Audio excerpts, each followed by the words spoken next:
মসজিদ, মন্দির, মাদ্রাসা এটা কোন ধর্মের জন্য না, কোন ব্যক্তির জন্য না, এটা সবার জন্য উন্মুক্ত।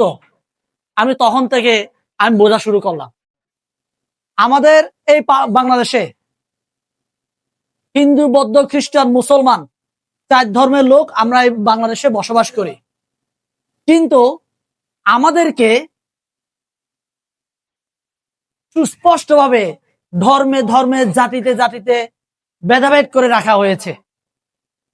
বিশেষ করে আমি যদি বলি, আমরা একটা সময় আমি এভাবে বলেছি যে ঢাকায় প্রেস ক্লাবে দাঁড়িয়ে বলেছি, যারা সাদা পাঞ্জাবি, সাদা পায়জামা পরে আর যারা দাড়ি মুছ রাখে এরা হচ্ছে জঙ্গি।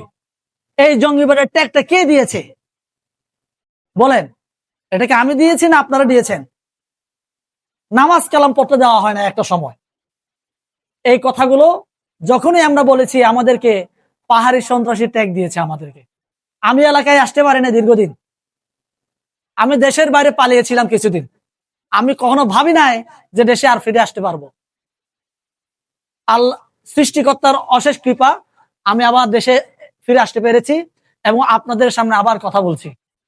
এবং আমি বিশ্বাস করি আমাদের এই পার্বত্য চট্টগ্রাম, শুধু পার্বত্য চট্টগ্রাম না, সারা বাংলাদেশে প্রত্যেকটা ধর্মের মানুষ, প্রত্যেকটা বর্ণের মানুষ, প্রত্যেকটা জাতির মানুষ তার নিজ জাতির পরিচয়ে তার নিজ ধর্ম পালন করতে পারবে। আমি এটা বিশ্বাস করি, এটাকে লালন করি এবং এটা লালন করার জন্য আমি প্রত্যেকটা মানুষকে আমি উৎসাহিত করি। আমাদের সিএসটি সম্প্রীতি জোট এই কাজটাই করে যাচ্ছে।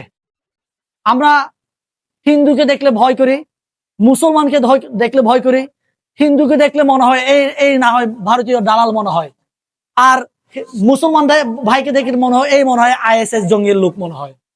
এই যে সন্দেহটা আমাদের মনের মধ্যে গেঁথে দিয়ে চলে গেছে, এটা আমাদের মনের থেকে বের করতে হবে। এটা আপনাকে আমাকে বের করতে হবে। আপনি আমি যদি বের না করি, এই সন্দেহ আমাদের কাছ থেকে দূর হবে না। আজকে সিএসটি সম্প্রীতি জোট দুয়ারে দুয়ারে যাচ্ছে, মানুষের কাছে যাচ্ছে। কেন যাচ্ছে? আমি বিশ্বাস করি এই পাহাড়টা আমাদের। আমি একটা কথা বলি আপনাদেরকে, আমি আমার বাবাকে যখন পরিচয় দিই, এটা আমার বাবা মনে হয়, এভাবে পরিচয় দিই না। আমি সরাসরি বলি এটা আমার বাবা।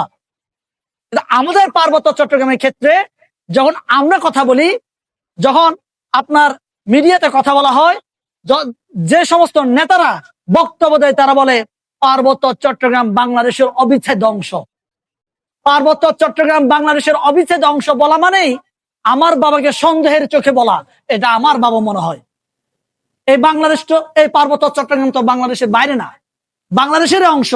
এই অংশটাকে সন্দেহের চোখে রেখে দিয়ে এই আমাদের পার্বত্য চট্টগ্রামে আমরা যারা বাঙালি অবাঙালি আছি, আমাদেরকে বিভাজনের মধ্যে রেখে দেওয়া হয়েছে, সুস্পষ্ট ভাবে রেখে দেওয়া হয়েছে। আজকে আমি যে মাদ্রাসায় দাঁড়িয়েছি, ইবতিদাইয়া মাদ্রাসা, শিক্ষা হবে সবার জন্য উন্মুক্ত। বাংলাদেশে একটা শ্রেণীকে বই দেওয়া হয়েছে, আরেকটা শ্রেণীকে বই দেওয়া হয় নাই। সে হিন্দু ধর্ম নিয়ে লেখাপড়া করতে চায়, তাকে কি আমরা হিন্দু ধর্ম লেখাপড়ার সুযোগ দিব না? যে বৌদ্ধ ধর্মকে নিয়ে লেখাপড়া করতে চায়, তাকে কি আমি উন্মুক্ত ভাবে বৌদ্ধ ধর্ম লেখাপড়া করতে সুযোগ দিব না? দিব তো। যে ইসলাম ধর্ম, কোরআনকে নিয়ে যে লেখাপড়া করতে চায়, এটাকে নিয়ে সে রিসার্চ করতে চায়, এটাকে নিয়ে আমি সুযোগ করে দিব না? কিন্তু আমরা দিচ্ছি না। আমরা বলছি কোরআন পড়লে জঙ্গি হবে, মাদ্রাসায় পড়লে আইসাই হবে।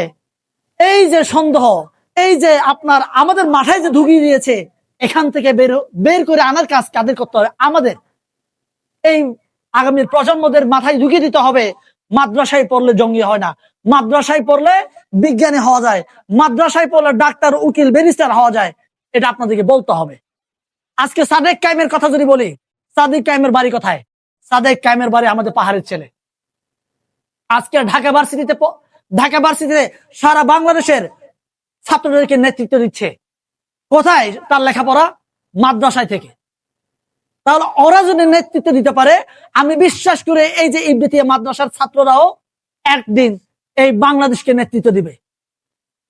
এরা সচিব হবে, ব্যারিস্টার হবে, মন্ত্রী হবে। এই স্বপ্ন আমি দেখি। আপনাদেরকে দেখাতে হবে তাদেরকে। আপনারা যদি দেখাতে ব্যর্থ হন, আমরা যদি দেখাতে ব্যর্থ হই,